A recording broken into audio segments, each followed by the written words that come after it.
யாரோ ஒருத்தருக்கு உங்களை விட கொஞ்சம் அதிகமாக பணம் இருக்குது வாழ்க்கையில், பொருளாதார ரீதியாக கொஞ்சம் பெட்டராக இருக்காங்கன்னா, பல நேரங்களில் ஒரு சின்ன பொறாமை மனசில் வரும். அவங்க என்ன நினச்சாலும் செலவு பண்ணுறாங்க, எது நினச்சாலும் பிரச்சனை இல்லாமல் செலவு பண்ண முடியுது, நம்மளால் முடியலன்னு தோணுச்சுன்னா அந்த பொறாமை நிச்சயமாக மனசில் நிற்கும். இப்போ சில சமயம் நீங்கள் நிறைய உழைச்சிக்கிட்டு இருப்பீங்க, வேலை செஞ்சிட்ருப்பீங்க, இப்போ பெண்களாக இருந்தால் ஆஃபீஸ்க்கும் போகிறது, வீட்லேயும் வேலை செய்கிறது, இப்படி இருக்கலாம். அப்போ என்ன ஆகுன்னா, கொஞ்சம் ஓய்வு நேரத்தோட ஒரு ஓய்வோடு ஒரு வீட்டில் இருக்கிறவங்கள பார்க்கும்போது உங்களை அறியாமல் ஒரு சின்ன பொறாமை வரும்.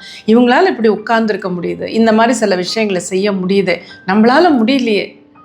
அந்த சூழ்நிலைங்கிறது ஏன் நம்ம வேலைக்கு போகிறோம் அல்லது ஏன் நம்ம பிஸியாக இருக்கோங்கிறதெல்லாம் அப்புறம். ஒருவேளை நீங்கள் சம்பாதிச்சிட்ருக்கலாம், அவங்க சம்பாதிக்காமல் இருக்கலாம், அதெல்லாம் நம்ம யோசிக்க மாட்டோம். மனம் என்ன சொல்லும்ப்பா, இவங்களுக்கு கொஞ்சம் டைம் கிடைக்குது, நமக்கு அது கிடைக்கவே இல்லையே, அப்போது ஒரு சின்ன பொறாமை வருது.